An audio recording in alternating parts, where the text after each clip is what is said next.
I'll never forget my first day of field work in the Northwest Territories in Canada.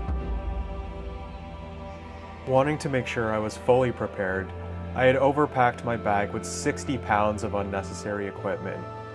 Trudging through the mosquito and moss-filled boreal forest outside the small community of Kikisa, I quickly realized my mistake.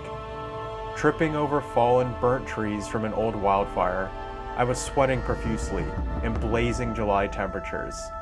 Before I knew it, I was nauseous and vomiting from the heat and exhaustion in front of my supervisor. It was a rude awakening to the realities of conducting research in such a magnificent yet unforgiving ecosystem. But it was also the first step in an incredible journey of learning to understand this landscape and work alongside its resilient communities to alleviate the impacts of climate change. Climate change is not a distant threat looming on the horizon. It's here, altering our planet and the way we live with increasing urgency. Each news cycle brings to light new stories of its profound effects. Devastating wildfires that raze entire landscapes, floods that erase the hard work of generations overnight, and the relentless retreat of once mighty glaciers and ice caps in the Arctic. These events are not just headlines. They're indicators of a profound transformation affecting every corner of the globe. But it's not just the magnitude of an event that tells the story of climate change. Its impacts are pervasive, seeping into places that often don't make the top headlines of the media, but are no less significant, as these areas are affected 3 to 4 times more than the rest of the planet when it comes to climate warming.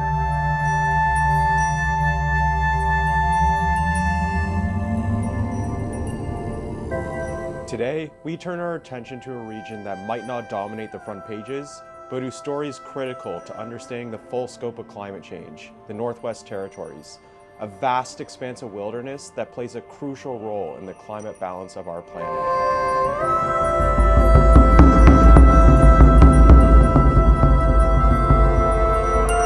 Climate change poses an escalating threat to the availability of traditional foods that many northern communities rely on. Devastating wildfires, floods, and other disturbances make key food sources more scarce and difficult to access. This leads to concerning rates of food insecurity, which disproportionately impact indigenous groups. At the same time, warming temperatures are expanding the range for food production, opening up new possibilities for agriculture further north. Some communities are beginning to explore small-scale farming and gardening to supplement disrupted traditional food systems. Perspectives on incorporating agriculture into traditional food systems vary across communities. In Kikisa, many view small-scale food production as a supplemental source that adds diversity without replacing wild harvested and purchased foods. But other northern communities envision more large-scale commercial agriculture becoming a core part of the food system.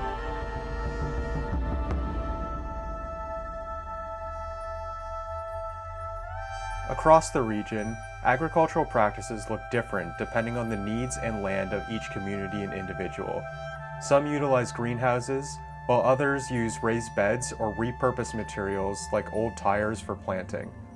The creativity and diversity of approaches reflects the unique circumstances and goals of each area. Though methods may differ, the underlying aim often includes increasing flexibility and food security in the face of climate change impacts on traditional food systems. But expanding agriculture comes with an important ecological consideration. This ecosystem plays a crucial climate role. The boreal forest across northern Canada stores massive amounts of carbon, keeping greenhouse gases out of the atmosphere. While resilient, converting this landscape to farmland risks releasing stored carbon and accelerating climate change.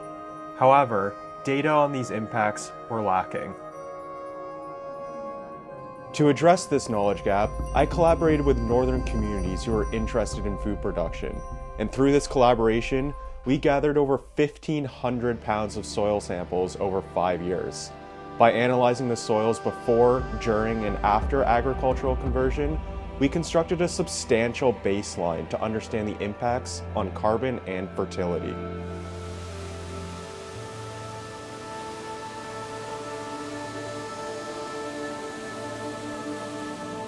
Our findings highlighted both risks and opportunities. We found that the conversion of forest to agriculture resulted in large soil carbon losses from this vast carbon locker.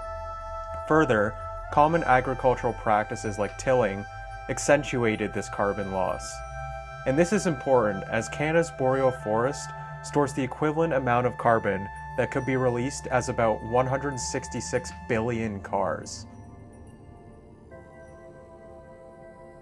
However, we also found that in pre-agricultural soils, there was an inverse relationship between soil fertility and soil carbon, meaning future agricultural locations can potentially take place in areas of high fertility but low carbon in order to reduce carbon losses. It's not all doom and gloom for the future of agriculture in the north. More and more research is taking place to understand how to mitigate carbon losses, sequester carbon in cultivated soils, and develop agricultural practices targeted to the unique conditions of the boreal forest in the north. Agriculture is an emerging industry in the Northwest Territories, and there's still a lot to learn. We can use techniques that target the best spots for farming without doing too much damage. We have to think about the water, the wildlife, and the way people live up here. It's about working together to make sure everyone has enough food and the carbon stays in the ground. The boreal forests of the north are crucial for our climate, and as an outside researcher, I recognize the need to approach agricultural expansion with humility and respect for traditional knowledge. The boreal forest is resilient. Northern communities are innovative. If knowledge is integrated carefully, agriculture can provide benefits without severe carbon loss. While challenges remain, the shared commitment to this journey is strong. By continuing open dialogue, embracing emerging ideas, and respecting traditional knowledge, a responsible way forward can be found. What's needed now is expanded research on carbon-smart farming practices tailored to this region. We must also increase opportunities for knowledge exchange between communities. With continued collaboration, we can chart a path that balances production and preservation.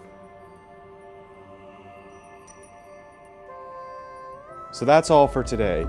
If you thought this video was interesting, please consider giving it a like. Also, subscribe to the channel if you want to hear more stories about the North, conservation, science, and more. Thanks for watching, everyone.